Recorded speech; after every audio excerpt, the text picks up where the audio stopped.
नमस्कार, बड़ी बहस में आप सभी का स्वागत है और आपके साथ मैं हूं किरण। पंजाब विधानसभा चुनाव के नतीजों ने पंजाब की सियासत को पूरी तरह से बदल दिया है। जहां एक तरफ पंजाब की जनता ने रिवायतों से हट करके एक नई पार्टी को मौका दिया है, तो वहीं पंजाब के रण में दिग्गजों की हुई हार पर भी हर कोई हैरान है। एक तरफ जहां आम आदमी पार्टी की ओर से लगातार जीत का जश्न मनाया जा रहा है, तो वहीं 16 मार्च को होने वाले शपथ ग्रहण समारोह की तैयारियां भी जारी है और दूसरी तरफ हार की समीक्षा की जा रही है। पंजाब की दो सबसे बड़ी पार्टियां शिरोमणि अकाली दल और कांग्रेस दोनों ही पंजाब में मिली हार पर अब मंथन कर रहे हैं। जहां रविवार को कांग्रेस की तरफ से वर्किंग कमेटी की एक बैठक की गई है, तो वहीं आज शिरोमणि अकाली दल ने हार की समीक्षा करते हुए दूसरे मुद्दों पर चर्चा की। इसके साथ ही प्रकाश सिंह बादल ने प्रेस कॉन्फ्रेंस कर बताया कि पार्टी की ओर से एक हाई लेवल कमेटी का गठन किया जाएगा जो सभी मुद्दों पर बारीकी से नजर रखेगी और वहीं इन सब के बीच में पंजाब बनाने जा रही है आम आदमी पार्टी की सरकार और इनके समक्ष क्या कुछ और कौन कौन सी चुनौतियां रहेंगी, इसी को लेकर के हम चर्चा करेंगे। लेकिन आपको बता दें और हमारे साथ मेहमान भी जो है वो जुड़ेंगे, इसी के साथ हम समझने की कोशिश करेंगे पंजाब की सियासत को, पंजाब की जनता को और इतनी बड़ी जो जिम्मेदारी आम आदमी पार्टी को मिली है, भगवंत मान को मिली है, किस तरह से वो इसे निभाएंगे। क्योंकि लगातार ये कहा जा रहा था कि दिल्ली के मॉडल को हम पंजाब में लेके ले आएंगे, लेकिन क्या ये संभव है, इन तमाम चीजों को समझेंगे। पंजाब में आम आदमी पार्टी को मिली प्रचंड जीत के बाद अब आपको हम बता दें कि कल मेगा रोड शो आम आदमी पार्टी ने किया था और इसके बाद 16 तारीख को शपथ ग्रहण करेंगे भगवंत मान मुख्यमंत्री के तौर पर। और आज वो दिल्ली पहुंचे थे जहां पर उन्होंने सदस्यता से इस्तीफा दिया है। इसी के साथ उन्होंने कहा कि मैं संसद को बहुत मिस करूंगा, संगरूर की जनता की आवाज में उठाता था, लेकिन वापस से वहां पर संगरूर की जनता की आवाज उठाने के लिए कोई ना कोई आम आदमी पार्टी की तरफ से जरूर रहेगा। इस तरह के वादे के साथ वो वापस लौटे हैं अपने पंजाब और इसी पर चर्चा करने के लिए हमारे साथ तीन मेहमान जो है वो जुड़ चुके हैं। बलविंदर जम्मू जी हैं जो पत्रकार हैं, वरिष्ठ पत्रकार, वो हमसे जुड़ चुके हैं। वही RPS मल्होत्रा साहब है आम आदमी पार्टी की तरफ से, वो हमसे जुड़ चुके हैं। अर्शप्रीत खड़ियाल है कांग्रेस की तरफ से, वो हमसे जुड़ चुके हैं। और आप तीनों का ही एमेजॉन प्राइम पर बहुत बहुत स्वागत है। सबसे पहले मल्होत्रा साहब, आपके पास हम आना चाहेंगे, 16 तारीख को कैसी तैयारी चल रही है? मुख्यमंत्री पद की शपथ लेंगे, इतनी बड़ी। देखिए, पंजाब को एक नई आजादी मिली है जी। 70 साल भ्रष्ट सरकारों ने जो पंजाब को लूटा है और पंजाबियों को दबा के रखा है, उससे पंजाब को आजादी मिली है। तो ये जो लोकतंत्र का एक बहुत बड़ा जो ये मुकाम है उस पे पंजाब पहुंचा है इस बार।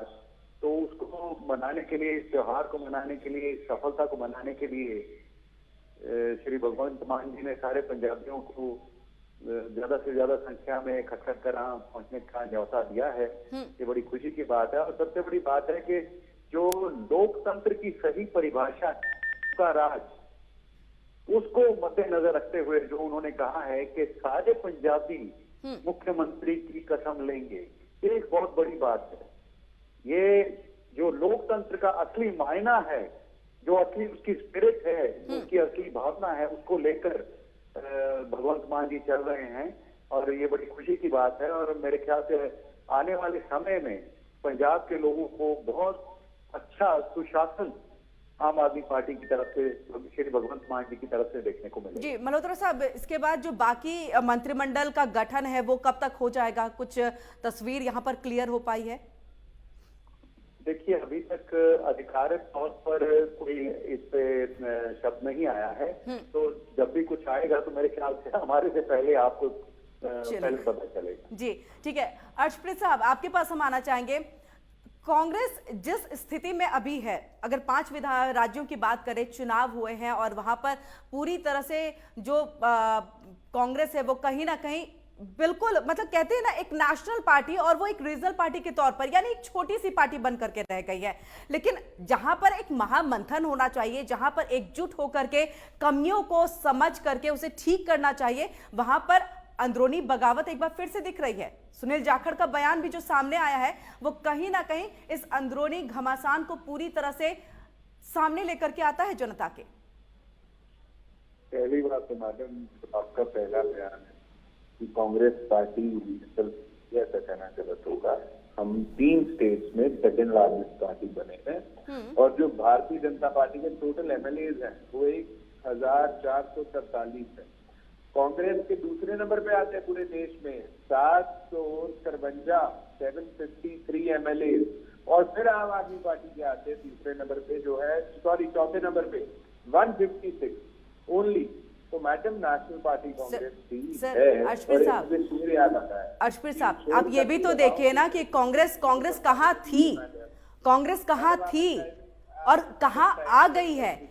आम आदमी पार्टी के साथ जो आप यहाँ पर एक साथ बिठाने की कोशिश कर रहे हैं, आम आदमी पार्टी कब की बनी हुई है और अभी कहां पर है, ये भी तो आप देखिए ना। कांग्रेस जहां पूरे देश पे राज्य करती थी और अब के वक्त में सिर्फ 2 राज्य। मैडम फिर आप ये भी तो देखिए, अगर आपने एक एग्जांपल दे दिया कि टाइमिंग देखिए तो आप बीजेपी का भी अच्छा चलिए ये बता दीजिए मंथन करने का वक्त है या नहीं है? मैडम आप पहले मुझे ये बता दीजिए, अगर मुझे बोलने का मौका देंगे आप, क्योंकि तीसरी बार आपने इंटरप्ट करके मुझे बोलने तो दीजिए। देखिए जहां तक आपने एग्जांपल दिया आम आदमी पार्टी की टाइमिंग का बहुत बड़ा टाइम हुआ, ठीक है। बीजेपी का एक वक्त था 2 सीट पे आ गई थी लोकसभा में और अब दूसरी बार की सरकार बनाई है तो ये चलता रहता मैडम।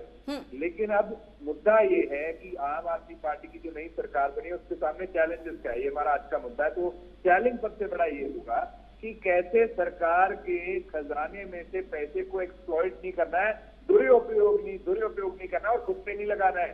दिल्ली में तो ये ऐड पे लगाते थे और आज पंजाब में इन्होंने 2.5 करोड़ रुपया लगाया है ओथ टेकिंग सेरेमनी पे और बसों पे ओथ टेकिंग पे और 7 लाख रुपया बसों का खर्चा। तो 2 चीजें हुई हैं, अप्रोप्रिएशन ऑफ फंड जो है लोगों के टैक्स पेयर के जो पैसे हैं वो इस चीज पे लगाए गए हैं, खुद की शॉप फ्रेंड पे। और दूसरा जो दुरुपयोग किया गया है स्टेट की मशीनरी का, मैडम 700 से लेके 1000 बसें तक इन्होंने की सरकारी बसें अपने खुद के काम के लिए और 2-2 लाख रुपए हर एक डिप्टी कमिश्नर को भेजा गया 23 जिलों में ताकि बसें आ सके। और जो गरीब थे मैडम, जो कॉमनर्स थे मैडम, उनको इतनी दिक्कत हुई, परेशानी हुई एक जगह से दूसरी जगह जाने के लिए, बिकॉज हर एक शहर में जब 30-50 सरकारी बसें मिसिंग थी तो उनको प्रॉब्लम हुई, उनको रास्ते बदलने पड़े। किसी की टाइमिंग थी, अपॉइंटमेंट की टाइमिंग थी, किसी का इंटरव्यू था, किसी को कुछ मजबूरी थी, किसी ने अपने बीमार रिश्तेदार को मिलना था, तो सब कुछ साइडलाइन किया क्योंकि आम आदमी पार्टी को दिखाना था कि देखिए रश बहुत है हमारी ओथ टेकिंग सेरेमनी पे। आज तक 2.5 करोड़ रुपया किसी सरकार ने ओथ टेकिंग सेरेमनी पे नहीं लगाया। इनका नारा क्या था? बदलाव लेकर के आएंगे, नए तरीके से राजनीति करेंगे। आपने इनका पहला स्टेप तो देख लिया ऑलरेडी, पूरे पंजाब ने देख लिया और पूरा पंजाब सवाल कर रहा है। चीफ सेक्रेटरी के लेटर को कॉल इन क्वेश्चन कर रहे हैं कि आपने कैसे डीसी को डीएम को इतने पैसे दे दिए बच्चे के लिए, अरेंजमेंट के लिए। चौथी बात मैडम जो सबसे जरूरी है, आम आदमी पार्टी ने ऑपोजिशन का रोल बखूबी नहीं निभाया। इनके 20 एमएलए थे, 12 छोड़ करके चले गए, 10 तो कांग्रेस में आए थे। कांग्रेस तो इतनी करेगी, लोगों की बात बुलंद करते रहेंगे और उनके इश्यूज के लिए लड़ते रहेंगे। चलिए अर्शप्रीत साहब, लेकिन अफसोस कर रहे होंगे ना आज वो? अफसोस कर रहे होंगे ना जिन्होंने आम आदमी पार्टी को छोड़ा और कांग्रेस और शिरोमणि अकाली दल में जाकर के शामिल हुए, आज अफसोस कर रहे होंगे। उन्हें लग रहा होगा कि अगर हम भी होते तो शायद हम भी जीत गए होते। नहीं, ऐसा तो है नहीं मैडम। देखिए जो भी कोई पार्टी छोड़ता है, अब ऐसे आम आदमी पार्टी के भी लीडर्स है, कांग्रेस के भी उधर गए हैं। मैटर ये करता है कि आपका रीजन क्या था। कुछ लोग करते हैं क्योंकि आइडियोलॉजी मैच बेटर करती है कांग्रेस के साथ, कुछ लोग इसलिए करते हैं क्योंकि तानाशाही है आम आदमी पार्टी में। इनके 4 सांसद थे, 3 छोड़ करके गए, 20 एमएलए थे, 10 छोड़ करके गए, 3 को फाउंडर थे, 2 छोड़ करके गए।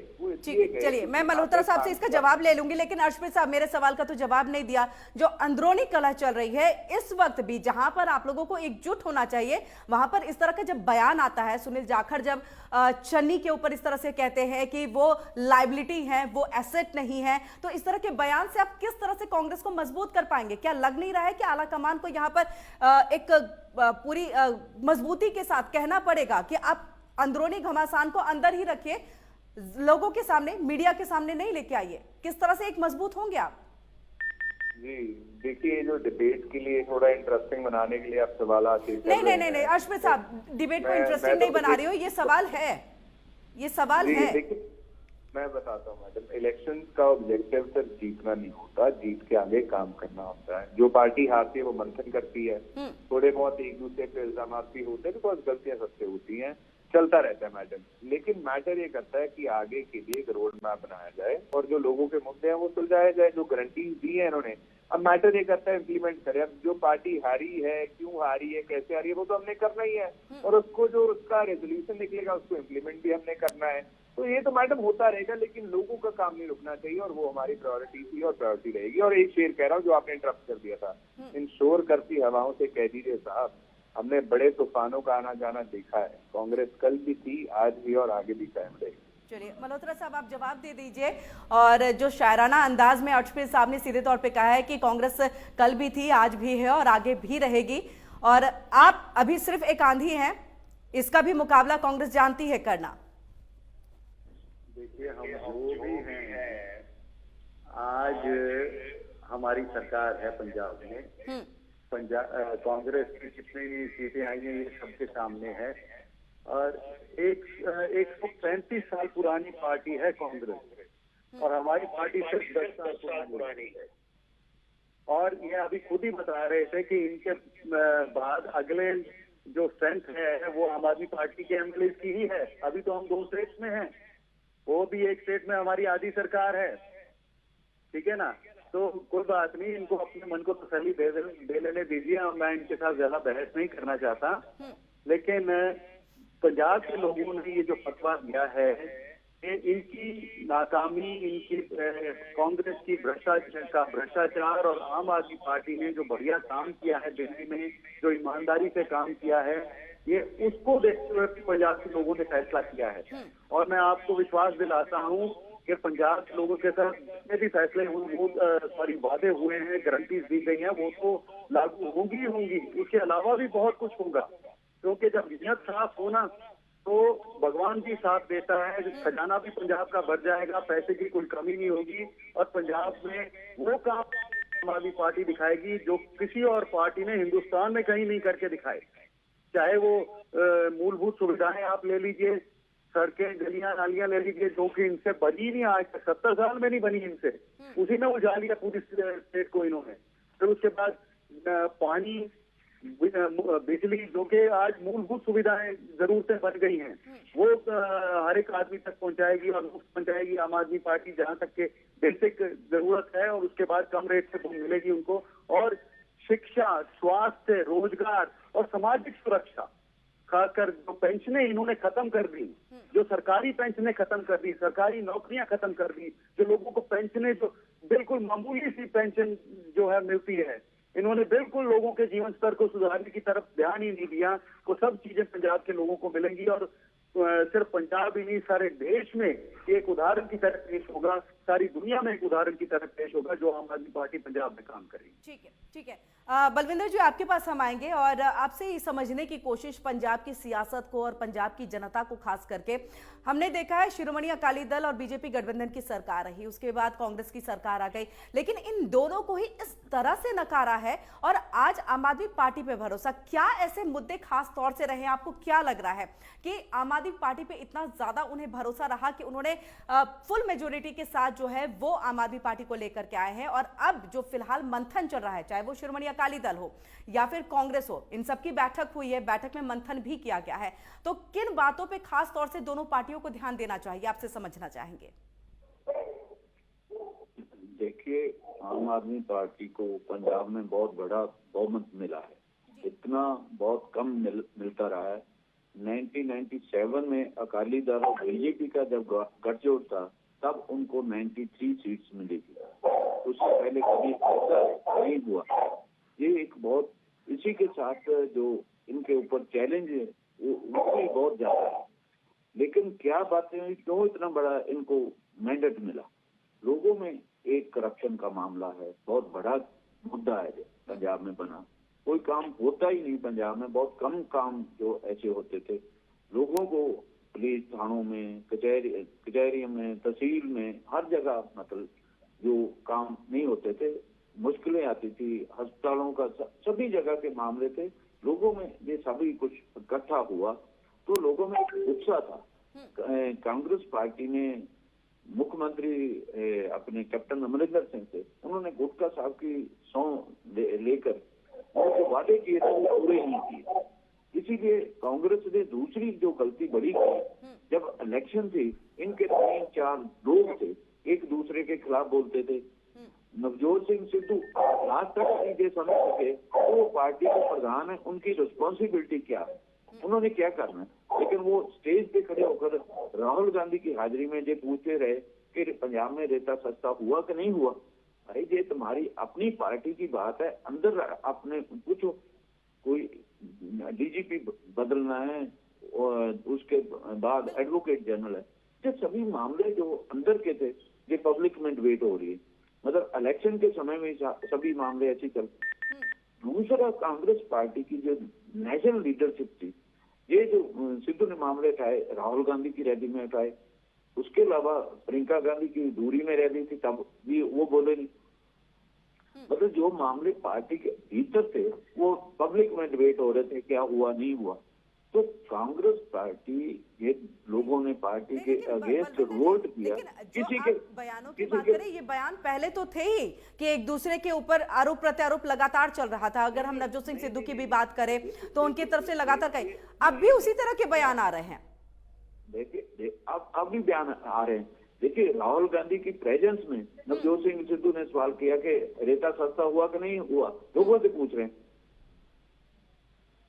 रेता नहीं सस्ता हुआ ये सभी जानते, लेकिन ये इलेक्शन लड़ने का कौन सा तरीका है। तो ये बातें कांग्रेस पार्टी में हुई। आज जो कांग्रेस के लोग सवाल उठा रहे हैं साबका मुख्यमंत्री के बारे में, नवजोत सिंह सिद्धू के बारे में, पार्टी में कितने लोगों ने अनुशासनहीनता की, वो सारे मामले हैं। लेकिन कांग्रेस हाई कमांड, कांग्रेस की कोई ऐसी लीडरशिप नहीं थी जिसने कोई एक्शन किया हो। इसी की वजह से लोगों का कांग्रेस के पहले अकाली बीजेपी की गठजोड़ की सरकार थी, उससे भरोसा टूटा। वहां सभी ये बातें थी। पंजाब में कितने माफी हो गए, 1 नहीं, 2 नहीं, 3 नहीं, 4 नहीं, कितने माफी, किसके खिलाफ कार्रवाई हुई।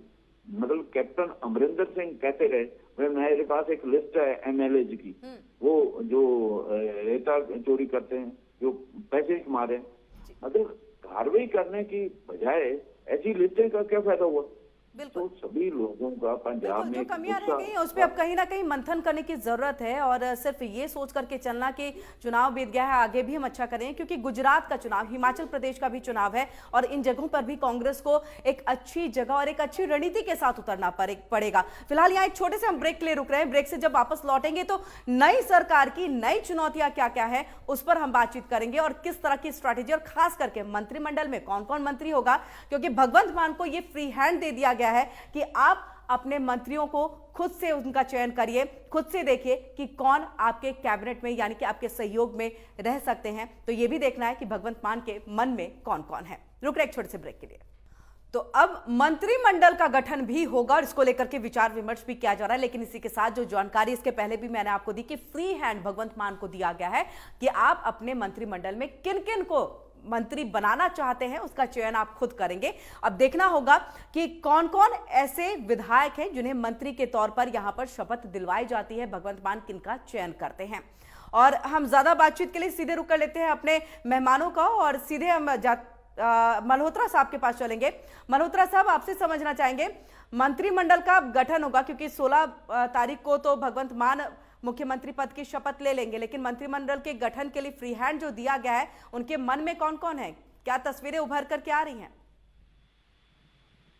देखिए, मंत्रिमंडल में कौन कौन होगा ये मुख्यमंत्री का एकाधिकार होता है, और जो लोग उनके मुताबिक इस काम के लिए सूटेबल होते हैं, इसके लायक होते हैं, वो उनको अपने मंत्रिमंडल में रखते हैं। तो मैं इस पे कोई ज्यादा टिप्पणी नहीं करना चाहूंगा, लेकिन एक बात मैं जरूर कहना चाहूंगा कि जो लोग भी मंत्रिमंडल में लिए जाएंगे वो सारे के सारे जो हैं बहुत ही बढ़िया लोग होंगे, बहुत ही जिम्मेवार लोग होंगे, बहुत ही ईमानदार लोग होंगे, और ऐसा काम करेंगे जिससे पूरे पंजाब का फायदा होगा, पूरे पंजाब को उन पे नाज होगा। जी, लेकिन सुनील जाखड़ तो कह रहे हैं कि आम आदमी पार्टी जो है वो दिल्ली में सरकार चला सकती है, लेकिन पंजाब उनके बस की बात नहीं है। इस तरह की बातें उनके तरफ से सामने आई है। उन्होंने ये भी यहां पर एक गुंजाइश जाहिर की है कि कांग्रेस वापस से आ सकती है सत्ता में। देखिए, वो तो ये भी कहते थे कि आम आदमी पार्टी की सरकार नहीं आएगी, कांग्रेस की सरकार दोबारा रिपीट होगी। हुई क्या? तो वो तो उनकी इच्छा है, उनका मन ये चाहता है कि दूसरी किसी भी पार्टी की सरकार ना चले, तो वो उनके जबान पे आ रहा है, लेकिन उनके कहने से कुछ नहीं होगा। जहाँ पे दिल में सच्चाई में ईमानदारी होती है, वहां पे कोई अड़चन नहीं आती। वो कहते हैं, गुरबानी कहती है कि संतां दे कारज आप खलोआ, हर काम करावन आया राम। भगवान खुद हाथ पकड़ के काम कराता है जहाँ पे इंसान ईमानदार होता है, सच्चा होता है। तो मुझे नहीं लगता किसी तरह की कोई दिक्कत या कोई परेशानी या कोई अड़चन आम आदमी पार्टी की सरकार के सामने आएगी। ठीक है, अशफी साहब, आपने यहाँ पर सुना मल्होत्रा साहब कह रहे हैं कि अगर भगवान हाथ पकड़ करके काम करवाते हैं, अगर सच्चा और अच्छा ईमानदार अगर मुख्यमंत्री बने या आदमी हो तो। इसी के साथ आपसे ये भी समझना चाहेंगे, सुनील जाखड़ ने जो आज तमाम ट्वीट किए हैं उसमें उन्होंने सीधे तौर पे कहा है कि जब प्रधानमंत्री सरपंचों से बात कर सकते हैं तो हमारे यहाँ पर झगड़ों को, मनमुटाव को भुला करके क्यों यहाँ पर एकजुट हम नहीं हो सकते। एक दर्द जो है उनका इस ट्वीट के जरिए जो है लग रहा था कि बाहर आया। उन्होंने कहा कि मुझे आप भले ही साइड कर दीजिए लेकिन कांग्रेस को बचाइए। देखिए, कांग्रेस में मेरे ख्याल से सबसे बड़ी समस्या आज, आपने ये मेरे से पूछा है, आज बिग चीज है जी। हेलो, ये अर्शप्रीत साहब से सवाल था। Okay, sorry. देखिए, आम आदमी पार्टी को आदत हो चुकी है लोगों का, मतलब जो अपॉर्चुनिटी चांस पूछा उसको एक्सप्लॉइट करने की। ये दिल्ली में भी करते हैं और पंजाब में भी करने की कोशिश कर रहे हैं, पर होगा ही। पंजाब के लोग आम आदमी पार्टी को ये पूछ रहे हैं कि जो दिल्ली के कैबिनेट में आपने किया था, एक भी औरत को आपने मिनिस्टर नहीं बनाया, यहाँ तो नहीं वो दोहराएगा। क्योंकि यहाँ पे आम आदमी पार्टी ने विमेन एम्पावरमेंट की, महिला सशक्तिकरण की बात खुद की है। 1000 रुपया महीने का देने की बात इन्होंने की है। तो हम उम्मीद करते हैं कि इनके कैबिनेट में मिनिस्टर्स होंगी महिलाएं, और सिर्फ एक कहते नहीं है लेकिन ये करके भी दिखाते हैं। हम ये देखना चाहते हैं। दूसरी बात ये है कि ना ही दिल्ली के कैबिनेट में एक भी सिख है, not even a single Sikh is there in the cabinet of Delhi. Ashfi साहब, मैं सवाल कुछ पूछ रही हूँ, आप महिलाओं पे जा रहे हैं। कैबिनेट में उनके अगर महिलाओं की हम बात करें तो कुछ नाम है जिन पे ऐसा कहा जा रहा है कि वो कैबिनेट में शामिल हो सकती हैं। लेकिन मेरा सवाल तो सीधे है ना, सुनील जाखड़ ने यहाँ पर कहा है कि अगर प्रधानमंत्री बात कर सकते हैं तो फिर क्यों हमारे यहाँ पर झगड़ों और मनमुटाव को। देखिए, जो सवाल जायज है उस सवाल से आप बच नहीं सकते और उस पर मंथन करने की, सोचने और समझने की जरूरत है। नहीं, मैं आपको इसका जवाब देता हूँ। देखिए, कान चाहे ऐसे पकड़ ले चाहे ऐसे पीछे से करके पकड़ ले, बात तो वो, ये सवाल आपने पहले भी पूछा था, मैंने ऑलरेडी इसका जवाब दे दिया कि मंथन होगा और जो कमियां थी, पेशियां थी, उसको इम्प्लीमेंट किया जाएगा और हम करेंगे। लेकिन उसको बार बार दोहराने से मैडम कोई उसका फायदा नहीं होगा ना। मैटर ये करता है कि लेकिन इस सवाल को गहराई से आप नहीं समझ पाया। इस सवाल को आप गहराई से नहीं समझ पाए। इसमें सीधा ये था कि अगर प्रधानमंत्री सरपंचों से बात कर सकते हैं तो क्यों हमारे यहाँ पर लेवल एक बना करके चला जाता है, क्यों कार्यकर्ताओं के साथ, निचले कार्यकर्ताओं के साथ बातचीत नहीं होती है। कांग्रेस पार्टी का इंटरनल मैटर है, वो यहाँ पे डिस्कस करके लोगों का क्या फायदा होगा। यहाँ पे आज का मुद्दा है कि चैलेंजेस क्या है नई सरकार को, जो आम आदमी पार्टी की, कांग्रेस की सरकार वो मैं मल्होत्रा साहब से पूछ रही हूँ। नहीं, वो मैं अर्शप्रीत साहब, वो मैं मल्होत्रा साहब से पूछ रही हूँ कि क्या चुनौतियां हैं, कैसे पार पाएंगे। तमाम बातें कि दिल्ली मॉडल की बात अब पंजाब में करते हैं, ये तमाम बातें मैं उनसे पूछ रही हूँ। अब आपसे जो सवाल पूछा गया है, जो कांग्रेस की स्थिति अभी हुई है, अगर कहा जाए तो अंदर खाने से ये खबर निकल करके आ रही है। अगर ग्रुप 23 की बात करें, उन्होंने भी जब बात उठाई थी कि एक मजबूत नेतृत्व की जरूरत है, तब आप लोगों ने चीजों को दबा दिया। अब अगर सुनील जाखड़ कह रहे हैं, अब भी अगर आप दबाएंगे और कहेंगे कि डिबेट ऐसा प्लेटफॉर्म नहीं है जहां पर इन तमाम बातों को रखा जाए, तो फिर क्या बातें करें इस पे, बताइए। कांग्रेस के लिए क्या हम फिर पूछे आपसे। नंबर 1 मैडम, पहला तो मैंने इसका जो आपने चीज पूछी, पहले दूसरे तरीके से पूछी, जाखड़ साहब के बारे में बात की, मैंने सब जवाब दिया। दूसरी बात करने का, फिर से रिपीट करने का कोई फायदा नहीं। और दूसरा, अगर आज का मुद्दा होता कि कांग्रेस पार्टी क्यों हारी है, कांग्रेस पार्टी में अंतरकला है या नहीं है, मैं जरूर इस चीज का आपको अच्छे से एक्सप्लेनेशन देता। लेकिन आज मुद्दा ही नहीं है वो। तो आप मुद्दे से अगर चाहते कि हम डिफ्लेक्ट करें, अंतरकला मुद्दा नहीं है, अंतरकलह मुद्दा नहीं है, अंतरकलह मुद्दा इनफाइट मुद्दा नहीं है।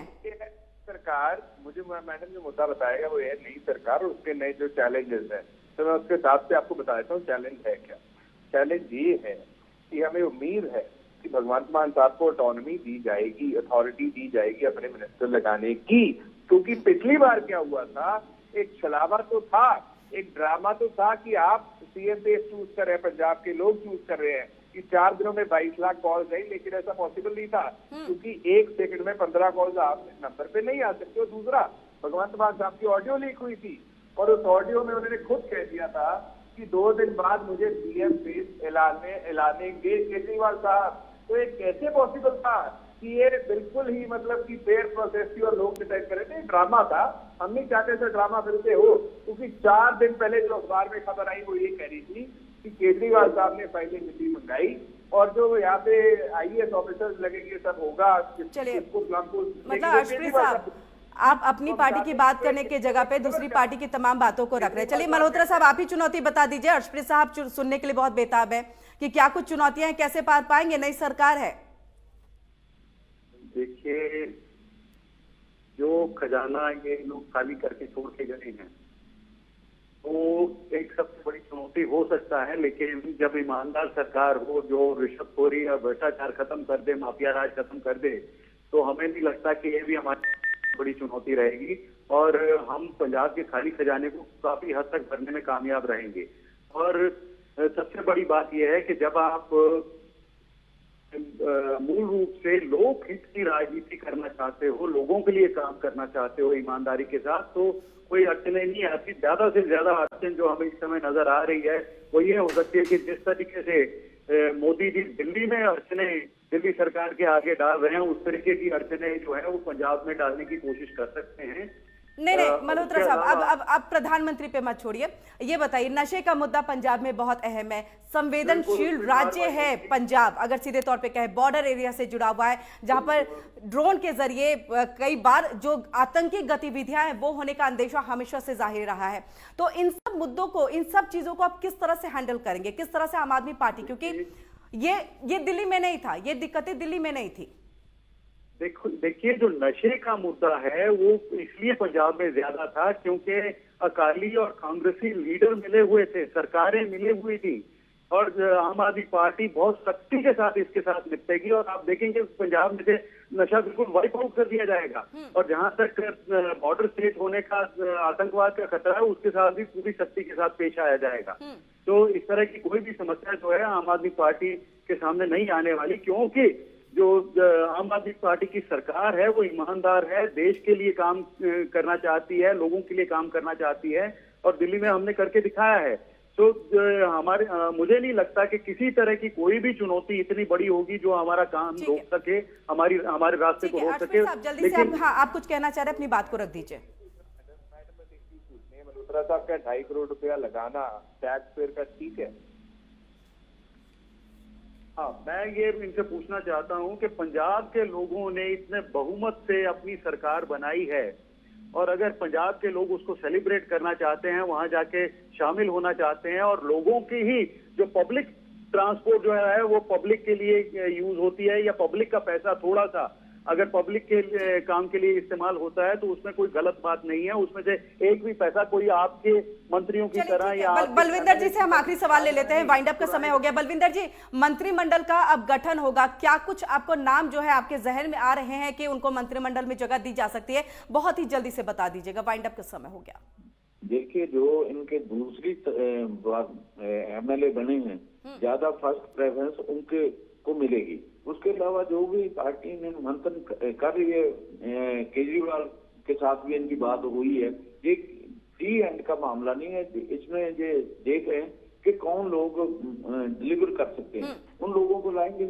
मेरे ख्याल उनमें से अमन अरोड़ा है, हरपाल चीमा है, कलतार संधवा है, मैडम सरबजीत माणू के है ऐसे कई लोग हैं जिनको आगे लाएंगे, इन सबको आगे लाया जा सकता है, मंत्रिमंडल में जगह दी जा सकती है। आप तीनों का ही बहुत बहुत शुक्रिया हमसे जुड़ने के लिए और बड़ी बहस में तमाम चर्चा करने के लिए कि किस तरह की अब राजनीति जो है वो पंजाब में होनी जा रही है और मंत्रिमंडल का गठन होगा तो किन किन को जगह मिलेगी। इसी के साथ आपको बता दें कि 16 तारीख को भगवंत मान मुख्यमंत्री पद की शपथ लेंगे, वहां की भी सीधी तस्वीरें हम आपको दिखाएंगे। लेकिन फिलहाल बड़ी बहस में आज के लिए इतना ही। देश दुनिया की बाकी खबरों के लिए आप जुड़े रहिए एमेजॉन प्राइम के साथ।